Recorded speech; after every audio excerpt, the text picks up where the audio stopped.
Cosmic Voice. Music, talk, and nothing but business with your hosts, Chris Natalini and Mick Michaels.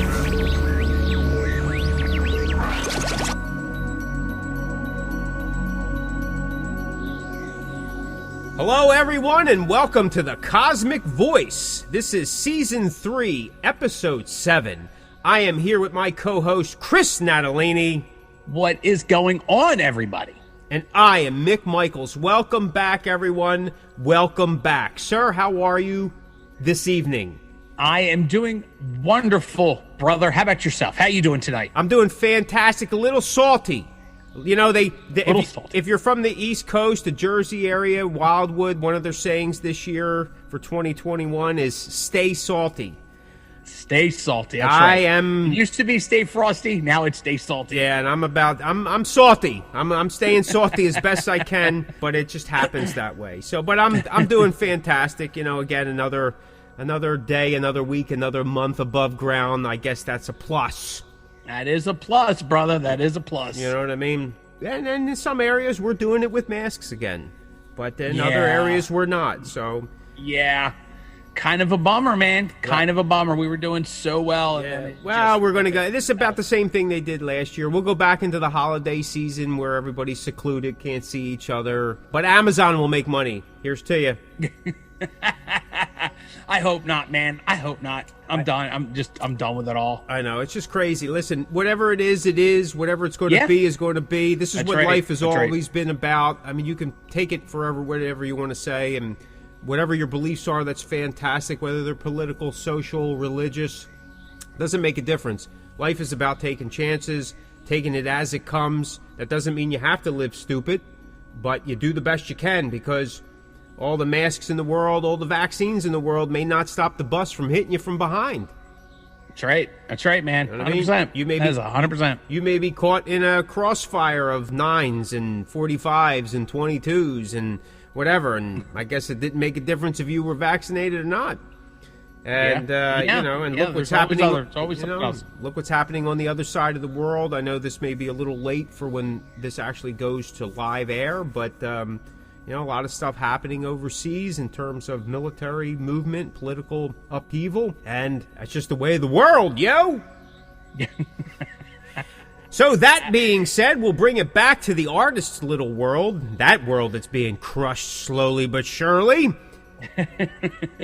Our topic tonight is selling yourself as an artist selling out? Is selling yourself as an artist or a band selling out? What do you think, buddy? Let the world hear what you got to say. But please remove your mask first so we can understand you. I'm held up in my office, so I'm good. I don't know, my mask is off to the side of me. So, you know, it's funny. I'm sure most people know at this point that have been listening to the Cosmic Voice all this time. You know, there are some subjects that you and I kind of think about. You know, I like to do a lot of stuff on the fly, but sometimes some of the things that we do or we want to talk about sometimes can get deep. And, you know, I always try to give my best opinion and or judgment. So when we talked about doing this one, I thought, you know, when I was younger, you know, in my teen years, you know, Metallica was, you know, for me, like, huge. Like, you know, obviously they were, Master Puppets was the record of a lot of my teen years.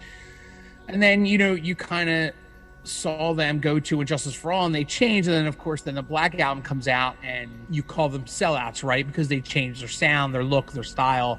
And, they, you know, the Black Album and beyond, they're just not my Metallica.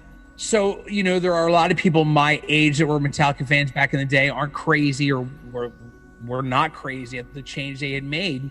So we called them sellouts, right? I mean, it's just what we did. It's how we felt. You know, then they had a video on MTV, then they were up for a Grammy. It doesn't matter whether they won or lost, they had a Grammy. So you know, you're looking at these four guys that meant everything to you, and now they're kind of, you know, Metallica was my band, and then when they blew up, they were everybody's band, and you're kind of like, oh man, they sold out.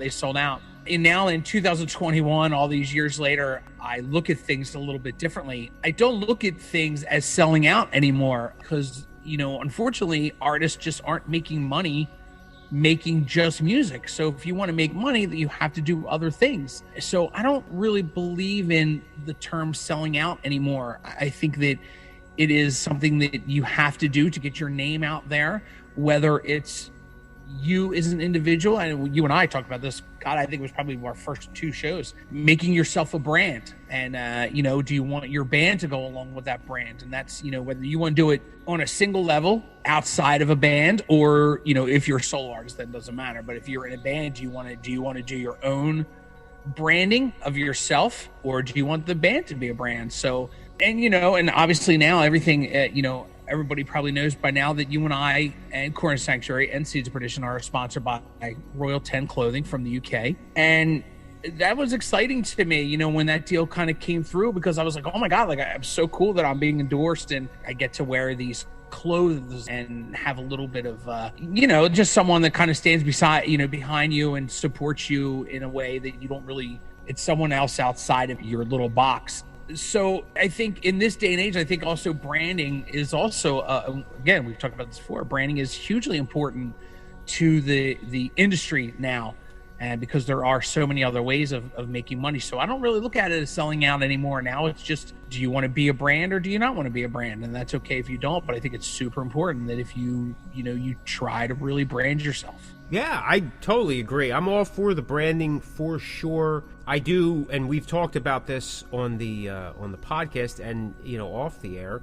That branding is something that needs to be done. It's a mainstay today, not just for musical artists, but for pretty much anybody. Athletes are doing it.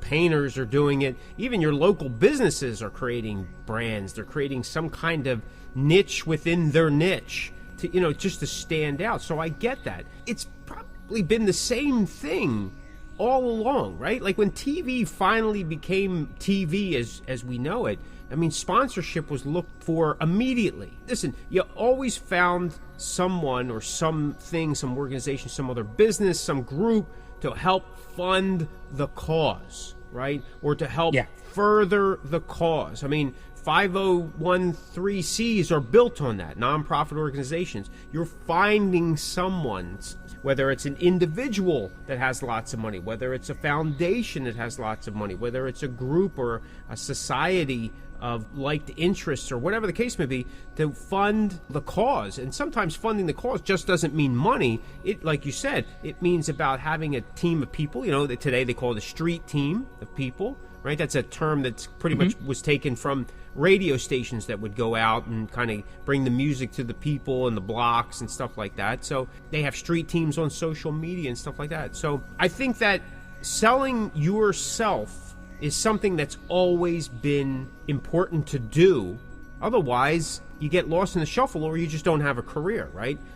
What made certain comedians more popular or even controversial back in the day is because they pushed the envelope because they were starting to work in the blue, right, with language and certain topics. And yes, does it ostracize a certain part of the crowd? Sure, but they may not have been part of the crowd that would have listened to you anyway.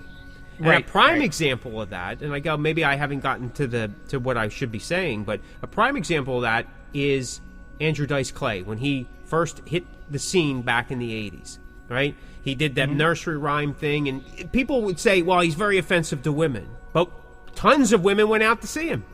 Right. He definitely worked in the blue. It was a lot of sexual, toned humor. And again, there was some bashing towards, not bashing per se, but women as objects or things like that in his comedy. And people enjoyed it.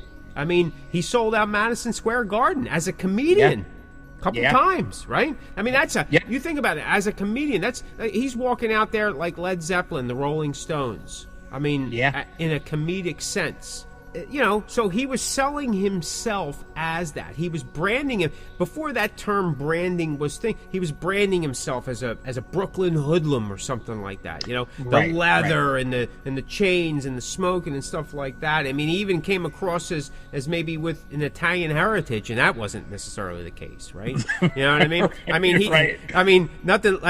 When he had like Sylvester Stallone and he did impersonation of Sylvester Stallone and Robert De Niro and John Travolta and a couple other Italians all around a campfire, as part of his thing. So, so branding's always been that thing. Another thing, too, when athletes did it in the 70s, and the early 80s, even when Olympic athletes would be on the Wheaties box and all this kind of stuff, no one mentioned about them selling out.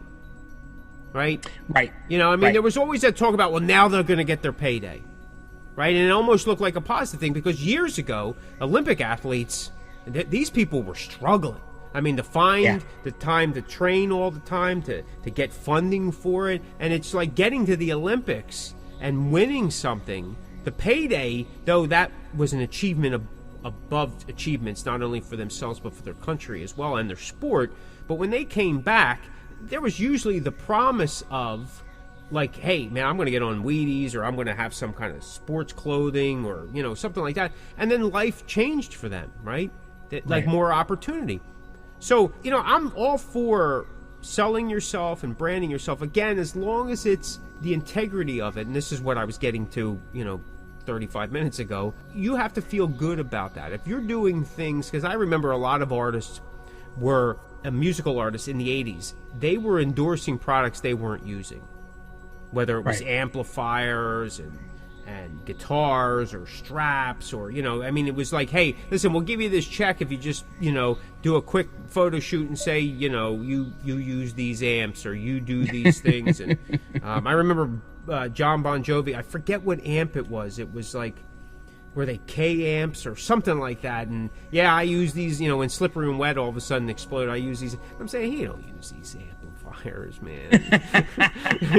These amplifiers, at best, those amplifiers sat on a bus and they just plugged in because they were, they were small and compact. But That's something like that. But there was a lot of that, and that's when that term selling out really started to become more and more of a thing, right? So that by the mid-90s, right, on TV, they started calling it, on movies, like Jump the Shark, right, because of the Fonzie.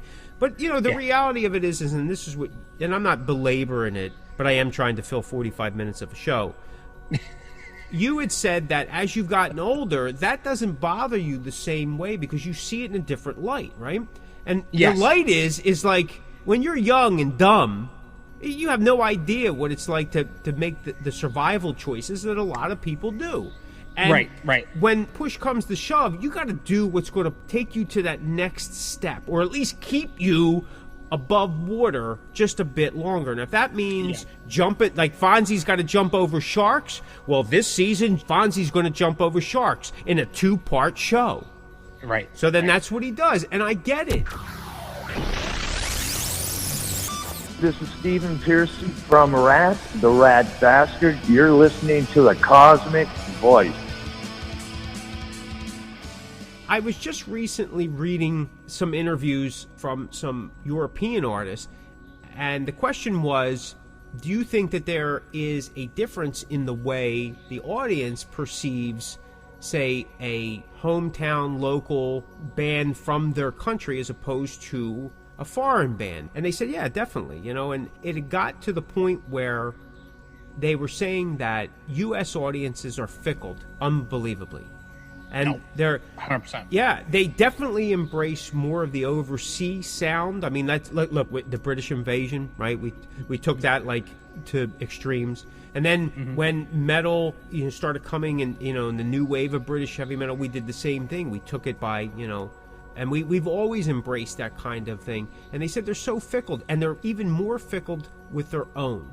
Now, again, I guess that could be perspective. That could be a biased opinion. I don't know the history of that artist in the large scale. But as an indie artist myself, I've seen that. You go from, you love a band, and then all of a sudden they just do something that's just a little maybe different or off the cuff or not what you liked. All of a sudden they're the worst band in the world. We've seen that with bands like Creed was one of those bands. Nickelback is one of those bands. There's a few other ones that have been out there. They're selling mega albums. Everybody's loving them. And then all of a sudden, one thing happens or another, and then they're the butt of everybody's jokes. Again, this business, our business, the music business, it is fickle. And not just with the audience, but with the artists and those in power that help propel the artist, the labels, the radio stations, the promoters, the bookers, the venues. A lot of guys are talking now that, came off the 80s circuit, when things were generating like mega millions. And the 90s hit and the big change, and everybody, had for years had blamed grunge and alternative, and Nirvana took the brunt of that, because Nirvana came in, everything fell apart. A lot of these guys are now saying that it was the industry themselves, the labels, that wanted to make the change. And they forced stations to play this or that and not this and not that, because so much money was going out that they weren't making. And that's, where we come into modern time, where labels now have the 360 deal, where they're getting a cut of everything, right? It's the government inside the government, so to speak. So I think that it's a matter of, when you're an artist talking with other artists, I think that sellout term is used when jealousy rears its ugly head. Because sure, nobody's going to pass up a big check. I don't care who you are, right? No. And I've always said, listen, I'll write an album for a label. If they sign a check, I'll write it. They can have all the rights, because I feel confident enough I'll write another one. I don't care. Is that selling out? Yeah. No. If it puts food on my table, I guess it ain't. And I think that's why people are afraid to talk about certain successes, because you have other people looking at him like, oh, well, he's a sellout. He's this. I remember when we got one of our first endorsements, this band, we heard that a couple times. Oh, I guess now it's, And then the next thing is well, why don't you get me a couple of them free things? Right. Oh, yeah. All right, yeah, give me your address. I'll send it over right now. Right. But I mean, you hear that. I still hear it. I just heard it last year or two. But anyway, that's what happens, But like you said, it's somebody else in your corner. They're just outside of your inner circle. And that starts making things a little more exciting. Yeah, for sure, man. Because again, like you had said, with that someone else being in your camp, it opens up doors to other things, or even to other people to like your music and support your band or your act or whatever. And that's the thing that excites me the most, is getting someone in your camp that may never even heard of you or would have never even seeked you out, and yet here you are. Now you're in this partnership. Right. I mean, we're just, right now we're just kind of like, we're touching upon endorsements or some type of partnership as an idea of, is that selling out? Is that selling yourself? Well, that's part of the brand package now, right? Yeah. But there's other things that we can talk about. Like, if you're an artist and you go from one genre of music to another genre of music, and there's guys that have done that. There's a lot of metal guys from the 80s that we listen to that are now doing completely different forms of music. Country became a push for a lot of these guys. Now, whether that's because they really liked it or they found some kind of kinship to it, but I mean, you're also talking 30-some years later, people's tastes change. Country isn't the same as it was back in 85, right? Right, it's more like country pop now. Yeah, pop, rock. I mean, there's some cool stuff. I mean, it's a mega billion selling thing. So, you could look at it in a lot of different ways. And if the artist is making these changes like all the time, like they have 5 albums out and every album's a different genre, well, then maybe they are kind of playing the circuit. But at the same time, is it really our job to begrudge? If you don't like, should we begrudge them? I don't know. Should we judge them? I don't know. If you don't like it, don't buy it, don't listen to it. But there's always going to be, like P.T. Barnum said, there's an ass for every seat.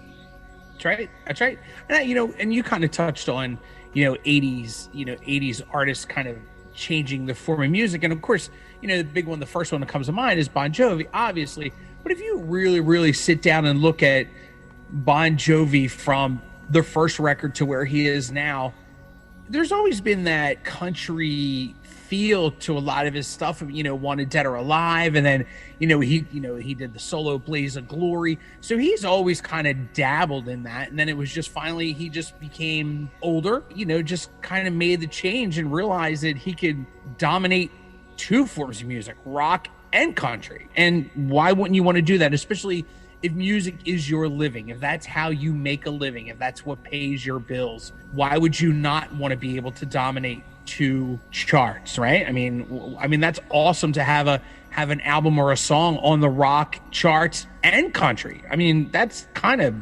amazing, and he's built a long career on that. with, having that little bit of country sound. And it also opens him up to working with other young and upcoming artists, and that opens him up to a bunch of people, a whole listenership of people that may never even heard of him before. Well, now you've just really expanded your name and who you are. Oh, absolutely. Listen, with people like us, sometimes our biggest problem is ourselves. We're a one-trick pony. Right. We stand in our own way. Yeah. And we can just do one thing because we never, whether it's ego, whether it's lack of information or knowledge or ability, or we just it's laziness. I mean, it could be anything. I'm just throwing a bunch of stuff out there. And then people get angry at the other artist who has their hand in this, has their hand in that, dabble in here, dabble in there. Listen, prime example, okay? One of our favorite topics, but we always speak mostly in a positive way. Even if we do speak negatively, we still like them, is Kiss, right? Kiss is constantly hammered about they're selling out, they're just trying to sell tickets, they're just trying to do this, trying to do that. Well, listen, maybe that's the case. Maybe they love money, and that's what they want. More than anything, that's what they want. They've done a real good job at it. If that's their desire, they've done a fantastic job at it. Not one person will say, nope, I don't want to take the sale of that. I'm not going to do that. If you could have your face on a coffin, toilet paper, a book, a computer, a bobblehead, a cord, stationery, a license plate, underwear, T-shirts, sunglasses, earrings, lipstick, ball bags, whatever else you want, you're going to pretty much do it, don't you think? Yeah. When that check is put down, that's right. So is it selling out? No, it's just doing what they're doing. And other people begrudge it because they're not doing it. And a lot of the people that complain about it are the people that are buying it. Well, that is true. You know what I mean? So, listen, do I buy everything Kiss? No. Do I need it? No. I mean, so I won't buy it. Do I begrudge that they do it? No. Does it affect my life? No. I don't care what Gene Simmons does one way or the other, because you know what? You don't pay my bills. Right. It doesn't make a difference. So if his career is working towards that, man, more power to you. That's the way I look at it. Have they sold out? Well, if you want to put it, their thing is, we sell out every night. Well, that's not true. Okay. You know what I mean? but let's not get crazy, Gene. Yeah, that's not, you know what I mean? I think those plugs are starting to pull on your brain a bit. My point is, if that's what they want to do, then that's what they want to do. There's still an audience for them. And even if there isn't an audience and they still want to do it, more power to them. Right. I mean, if their audience was made up of 2 people and 2 people were buying, well, there you go. If their audience is 2 million, well, there you go. It doesn't make a difference. In my opinion, that's the way I look at it. So if an artist isn't selling themselves, who's selling the artist? Nobody. You cannot, like we were talking before we clicked record, the label isn't going to do it the way you think they're going to do it. They're selling you to get back their money, their investment for whatever it is. Most labels are trying to just sell the physical product because it's the bigger bang, right? Because nobody's making money on streaming. Nobody. Right. You know what I mean? At least they're not, no one's becoming filthy rich. I guess maybe there are some people, like I'm sure the Beatles are still pulling in, Led Zeppelin's still pulling in, Michael Jackson, Elvis Presley. Those, but they've been making money all, you can't stop that. Yeah. You know what I mean? The rest of us, well, I mean, that 0.003 from Yugoslavia isn't really, it's not paying my electric bill. You know what I mean? Right. But, so if you're not selling yourself as an artist or as a band, who's doing it? Because if you're paying somebody, then you're the one still doing it.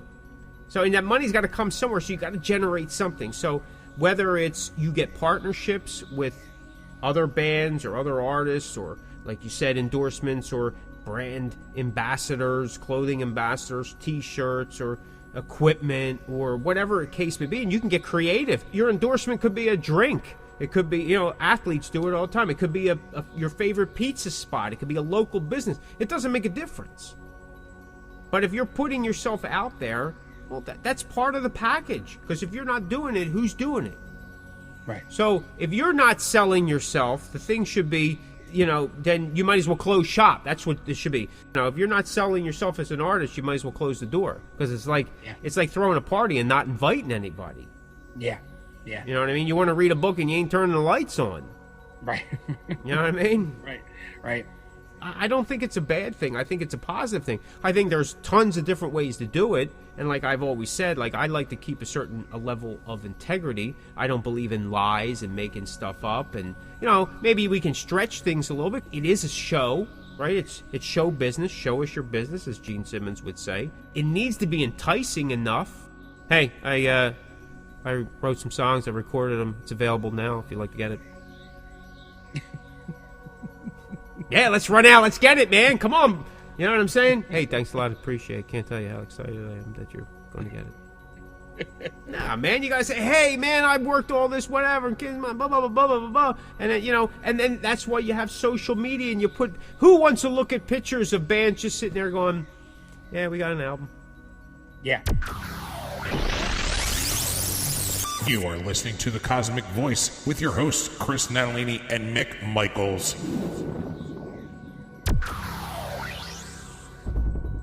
I remember a couple years ago there was a little write-up about how the world has become less connected, even though we're all connected. And everybody's living this fantastic life on social media. You're always happy, you're in some exotic place, you're rocking with the big star, you're doing this. Well, yeah, I mean, listen, if you want misery, well then let's start a social, and I'm sure there's social media, miseryrus.com or whatever it is, come join us and we'll be miserable together. You know what I mean? You know what I mean? Yep. Here I am, look at this, got another car wreck, look at that, broke my leg. How you doing? Look at that. Here's a bill, hospital, $700. I don't have it.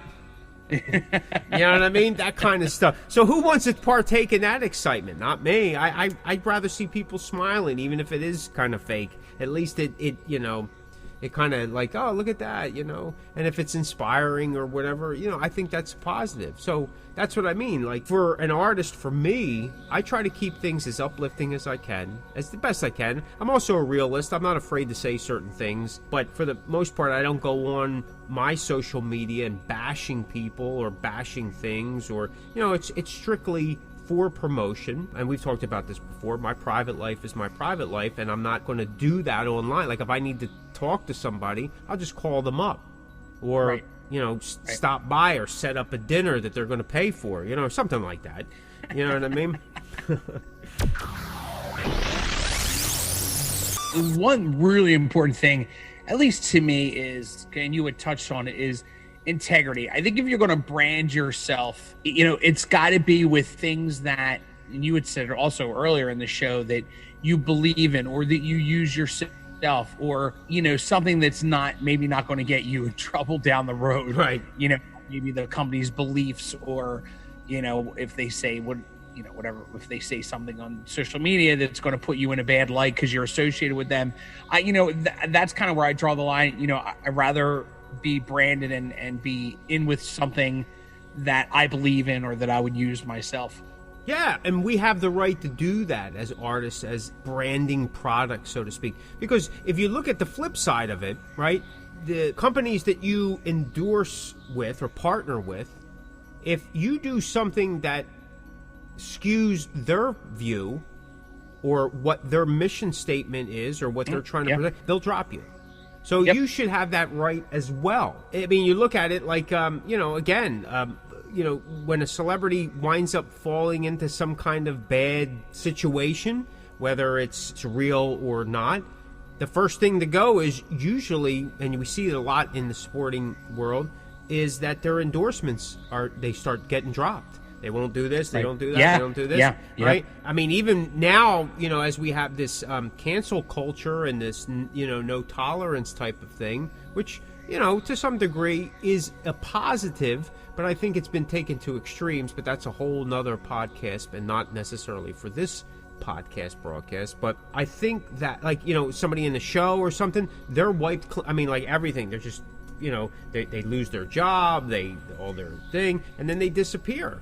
I mean, nowadays, and we've talked about this before, things have gotten so rough with these type of things that even your public relations and PR almost can't fix it. So the best thing to do is to shut down and let it blow over. Because, again, there's that fickleness of at least our nation. Hopefully some other bigger and better news clip comes up and takes over. Maybe David Lee Roth says something or Gene Simmons says something, and everybody forgets about everybody else. And actually, again, I know this is going out. This will be going out a lot later than when it. But there is right now something about with Gene Simmons and David Lee Roth, being past his prime, type of thing. That's a bold statement coming from a bold guy, so I don't know. Anyway, I have way too many opinions on that statement. Yeah, I mean, there's a lot. I mean, we can do a show within that itself, and there's so much debate on who's in their prime and who's not, and it's like I'll just say this: somebody's got a lot of nerve to talk about somebody else's voice and who's in their prime. I know, and about we're not sure if everybody's still on planet Earth. I mean, these are guys that we're talking about. I'm not even sure they know what regular people are anymore. So, and then and again, we're breaking off here, but then poor Sammy Hagar, he throws it into the thing because he likes to get things riled up. Yeah, he's another one. And it's now I'm just waiting for Sebastian Bach to say something. And then we'll just have, and because now D. Snyder's now D. Snyder's being hunted by Shakira's fan base, and he's in hiding. And listen, I don't know, man. You talk about selling yourself. Well, there you go. You sell it with things you say, and it just buys you another 3 days of news until you can come up with something else to say. Yep. You know what I mean? I guess that's the case. I mean, I don't know. So. Is selling yourself selling out? I'm saying no. I mean, because being an artist, and like you said, I mean, we're at an age now, we see what people have to do to survive, not just in the music industry, but just today, period. A year and almost a half after the pandemic hit, people are struggling to survive. Again, not just in the music industry, but they're struggling to keep their job. They're struggling to find the job.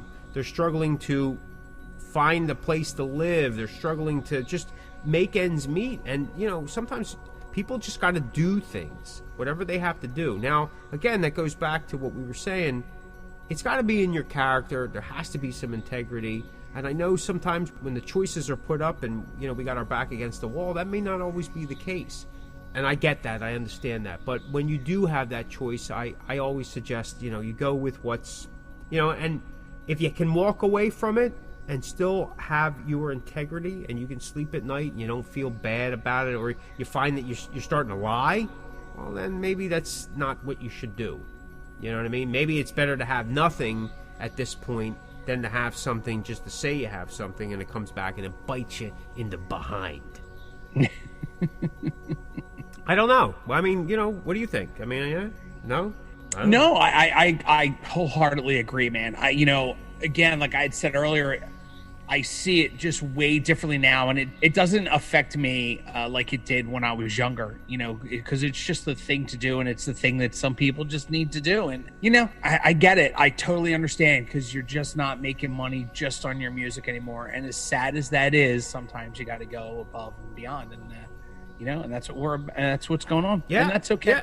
Yeah. I mean, again, with the pandemic after it hit, I've seen artists, they're doing cartoons, comic books, different animations. Yeah. They started their own podcast. They started their own web series. Even if it was just done on, through Facebook Live. They've started, other artists have gotten together and they've done roundtables. I've been a part of some of them. They're kind of interesting where, again, it's just people getting together and talking about things and maybe, either offering suggestions or telling experiences, sharing stories.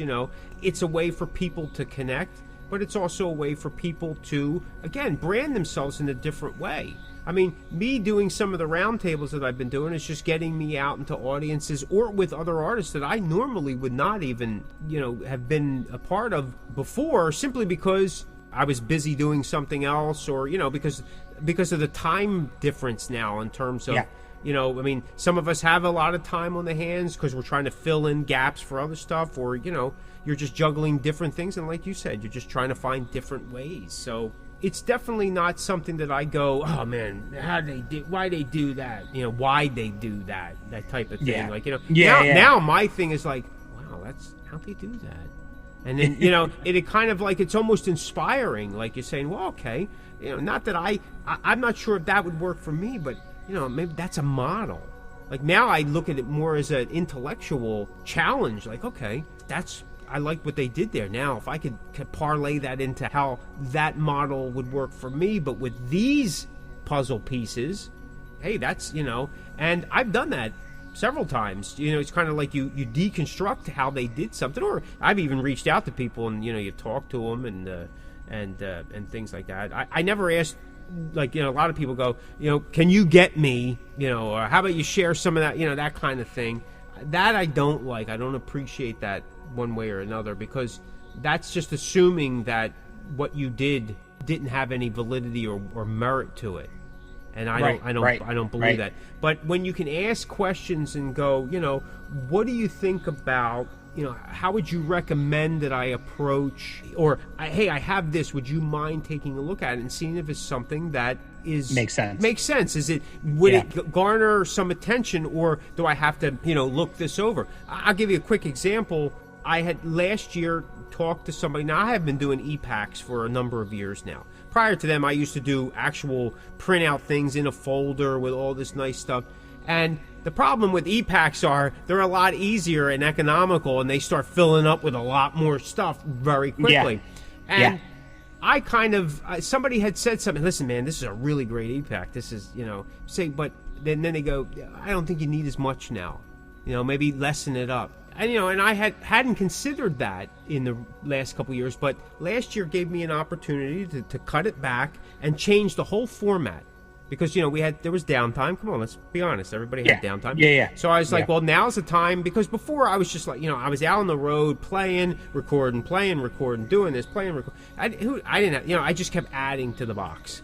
Then I had more time because I wasn't playing anymore playing out. I changed the format. I did some research, looked at what is easier to read, not just in the music world, but like how the mind goes through and how the mind addresses a page. Hello, page. You know, that kind of thing. And just kind of, that's an old, you know, you go up and you address the ball. Hello, ball. Anyway, for you honeymooner lovers out there. And it gave me an opportunity to sit down and sell myself in a different way, right? Kind of bring it up to speed, modernize it. Because, you know, 2018 was in the past, Mick.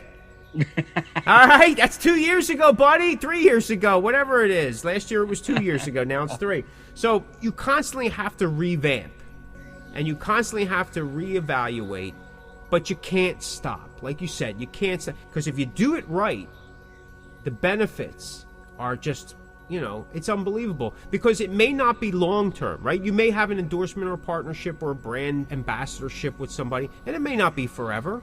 Because nowadays businesses come and go, things come and go, deals change. Right. But it could be just enough to open up another door, another connection. Somebody who would have not seen you, all of a sudden sees you and going, wow. And then there you go. And you've always said this, and you told me this years ago, it's one fan at a time.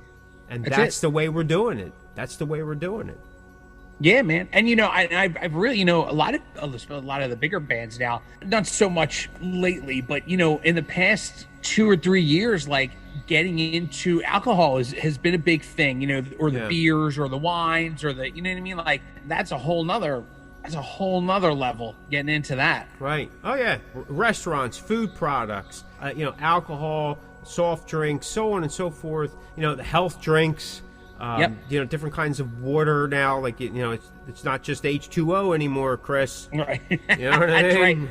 Right. So, but yeah, that's it, man. So I think on this podcast, selling yourself as an artist is definitely not selling out. It's something that's part of the overall package, and it needs to be done. You just have to find the right way that works for you to do it, and you go with it. And it's going to require tweaking, you know, nonstop tweaking, because the industry as well as the world is just changing. And if we haven't come to grips with that over the last, 18 months, I don't know what's going to open up people's eyes.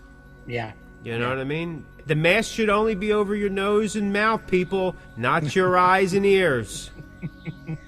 You got anything else you'd like to add, pal? No, brother, that is it. I am good. Fantastic. So if you like what you hear, check out our other content. We have Season 1, 2, and now Season 3. You can check us out all the time, 24/7, at www.thecosmickvoice.com. Don't be afraid to step into the Cosmickverse. It's music talk and nothing but business. Thanks, everyone, for listening. This is the Cosmick Voice.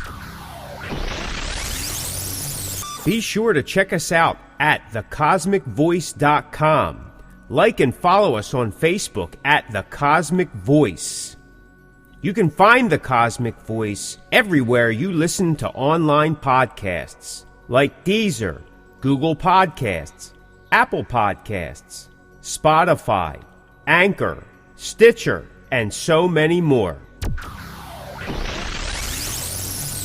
Okay, folks, that will do it for another episode of The Cosmick Voice. Mick and I would like to say thank you very much for tuning in, and we will see you next week. You're listening to The Cosmick Voice. Music, talk, and nothing but business.